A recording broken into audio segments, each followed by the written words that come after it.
So guys, welcome to my YouTube channel Rihan Blog. তো এতিয়া আমি যাব ওলাইছো অসমৰ পৰা নেপাল মানে আউট অফ কাউন্ট্ৰি। এতিয়া আমি নলবাৰী ৰেলৱে ষ্টেচনত আছো। এতিয়া ভিতৰৰ ফালে লাহে লাহে সোমাই গৈ আছো।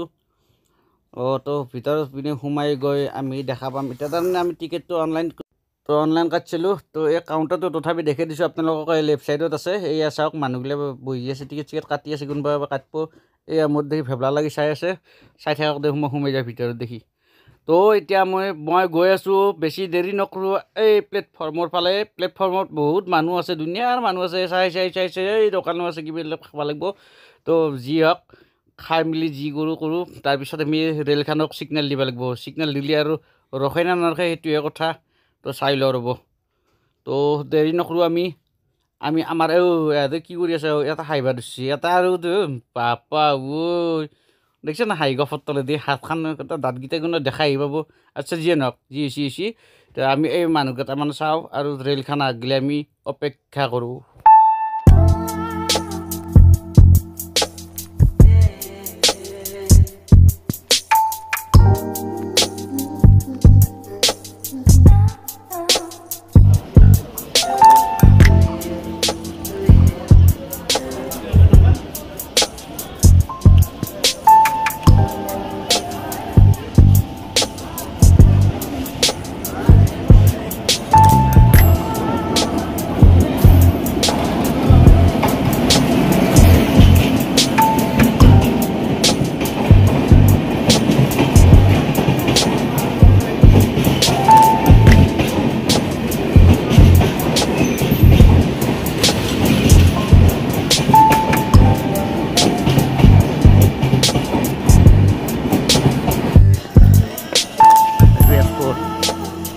এইফালে দিয়া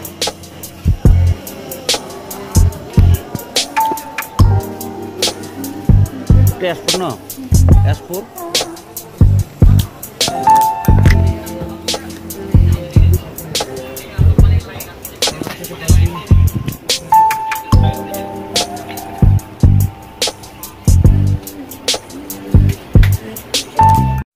চ' গাইজ আহি পালোঁ এতিয়া ভাৰতৰ বাহিৰত। আমি নেপাল দেশত। তো নেপাল দেশত আমি আহি এখন সৰু গাড়ী ল'লোঁ। সৰু গাড়ী লৈ আমি চকুৰ হস্পিটেললৈকে আমি ৰাওনা হ'লোঁ। আৰু ইয়াত বহুত একচুৱেলি চকুৰ হস্পিটেল আছে। তো আপোনালোকে যদি চিনি নাপায় তো ইয়াৰে বহুত দালালো আছে।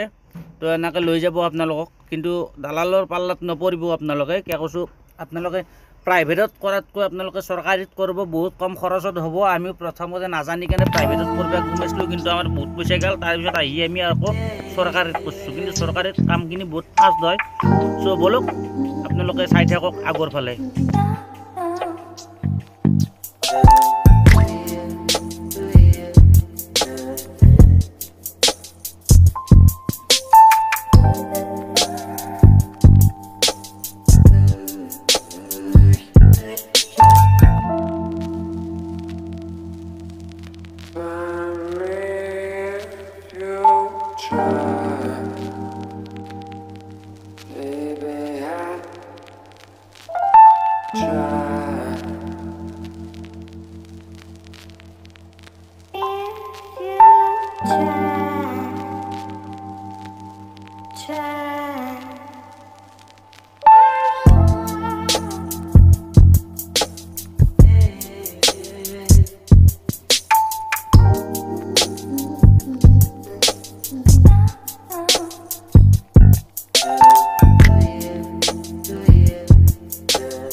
চ' গাইজ আমি ফাইনেলি আহি পালোঁ নেপাল দেশৰ চকু চিকিৎসালয়ৰ মেচি চিকিৎসালয়।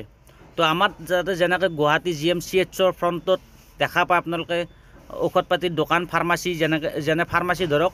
তো ইয়াতে তেনেকুৱা ফাৰ্মাচী কোনো দেখা নাপায়। আপোনালোকে দেখা পাব মাত্ৰ চশমাৰ দোকান। তো এই চশমা বনাই আছে, কাটিং কৰি আছে। কাক কিমান পাৱাৰৰ লাগে, তো এইটো চশমা বনোৱা মেচিন হয়। তো ইয়াৰ পৰা আমি এতিয়া ওলাই যাম তো মেছি হস্পিটালৰ ভিতৰলৈকে সো বলক দেৰি নকৰি আমি মেছি হস্পিটালৰ ভিতৰত যাওঁ আৰু পৰিৱেশটো দেখি লওঁ কেনেকুৱা লাগে তো বলক এইখানে হল মেছি হস্পিটাল মই দূৰৰ পৰাই দেখাই দিছোঁ আপোনালোকক এতিয়া দুপৰীয়া সময় তো আমাৰ একচুৱেলি গোটেই মেডিকেলৰ কাম চাম গোটেইখিনি হৈ গৈছে মানে কি ধৰক পৰীক্ষা চৰীক্ষা যিমান আছিল গোটেইখিনি কৰা হৈ গৈছে তো আমি এতিয়া তাৰমানে পেচেণ্টটো ভিতৰত থৈ মই অলপ বাহিৰৰ ফালে আহিছিলোঁ অপাৰেশ্যনৰ কাৰণে থৈ আছোঁ তো আপোনালোকক বলক দেখি লওঁ এতিয়া পৰিৱেশটো এইটো 4 লেন হয় তো ইণ্ডিয়া আৰু নেপালৰ ৰাষ্ট্ৰীয় ঘাইপথ তো এতিয়া মই ভিতৰত যাম পৰিৱেশটো দেখি লৈছোঁ কিমান ক্লিন হয় কিমান চাফা হয় তো চাওক ইয়াতে যিমান মানুহ আছে মোটামুটি আপোনাৰ 99% আমাৰ ইণ্ডিয়ান হয় তো ধৰক বিহাৰৰ পৰা আহিছে কোনোবা পাটনাৰ পৰা কোনোবা ত্ৰিপুৰাৰ পৰা কোনোবা অৰুণাচলৰ কোনোবা অসমৰ বহুত মানুহ আহিছে আমাৰ প্ৰায় 99% অসমীয়া ইণ্ডিয়ান হয় সো এইখনে হয় মেছি আই হস্পিটাল লিখা আছে দেখিছেনে তো ভিতৰত বলক দেখাই আছোঁ আপোনালোকক পৰিৱেশটো আৰু এটা আমি যিখন দেখিছেনে নেপালৰ আখৰ তো নেপালৰ নাম্বাৰ প্লেট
প্ৰথম আহিয়ে আপোনালোকে এই 8 নম্বৰ কাউণ্টাৰত টিকেটটো বনাই ল'ব লাগিব তাৰপিছত আপোনালোকে যাব লাগিব আপোনাৰ ভিতৰত তো এই কাউণ্টাৰত যেতিয়া আপুনি টিকেট কৰাব আৰু এখন ফাৰ্মাচী হয় তো ফাৰ্মাচীৰ পৰা ঔষধ ল'ব লাগিব বাকী বাহিৰত ফাৰ্মাচী নাপায় আপোনালোকে ঔষধ লোৱাৰ কাৰণে ইয়াতে 9 নম্বৰ কাউণ্টাৰ হয় এইটো তো 8 নম্বৰ কাউণ্টাৰত আপোনালোকে টিকেট কৰোঁতে আপোনালোকক দেখাই দিব লিখি দিব তাতে কিমান নম্বৰ কাউণ্টাৰত যাব লাগে আপোনাৰ প্ৰব্লেমটো কি তাতে কৈ দিব লাগিব সেইটো হিচাপত আপোনালোকক কাউণ্টাৰ নম্বৰ লিখি দিব তো সেই কাউণ্টাৰ নম্বৰ মতে গৈ আপোনালোকে ট্ৰিটমেণ্ট কৰাব লাগিব